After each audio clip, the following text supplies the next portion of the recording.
क्या आपको पता है कि ट्रेन में हम 120 दिन पहले भी अगर ट्रेन में टिकट बुक करते हैं तो क्यों हमारे टिकट्स बुक होने के चांसेस बहुत कम होते हैं। तो चलिए मैं आपको बताता हूँ कि एक ट्रेन में समझ लीजिए कि 10 स्लीपर कोच होते हैं। हर कोच में 72 सीट होती है, तो 772 सीट हो गई। थर्ड एसी के अंदर 64 सीट होती है और 3 थर्ड एसी कोच होते हैं, तो 192 सीट हो गई। और सेकंड एसी के अंदर 46 सीटें होती है, तो 2 कोच सेकंड एसी के होते हैं, तो 92 हो गई। और फर्स्ट एसी का एक कोच होता है, 18 सीटें हो गई। फर्स्ट एसी में 18 सीटें होती हैं। टोटल सीट हो चुकी है 1022। अब देखते हैं उसमें से 20% तत्काल के लिए रिजर्व रहती है।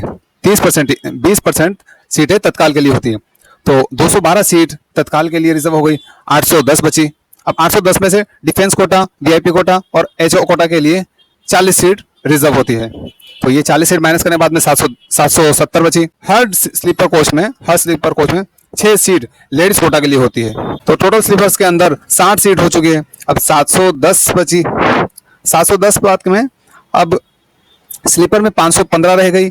थर्ड एसी में 135 हो गई। सेकंड एसी में 50 हो गई और फर्स्ट एसी में 30 सीट बची है। तो ये 710 सीट भी बुक करने के लिए नहीं है। बाकी जो सीट है उसमें से 10 स्लीपर कोच में से 9 सीट होती है लोअर। हर कोच में 9 लोअर सीट होती है, तो 90 सीट लोअर कोच की हो गई। अब 90 सीट लोअर कोच की हो गई।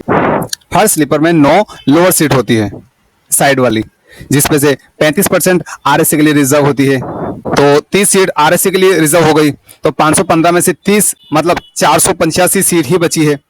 अब ये सीटें भी पूरी नहीं है। इसमें 8 सीट कुल कोटा के लिए होती है, जो डेस्टिनेशन से बीच में से कोई अगर बुक करता है तो ये सीट उनके लिए रिजर्व होती है, 8% सीट।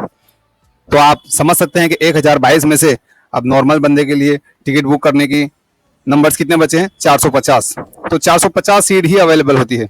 इस तरह आप अगर 120 दिन के आप 6 महीने पहले भी अगर सीट बुक कराते हैं तो आपके चांसेस कम ही होते हैं ट्रेन टिकट्स बुक होने के।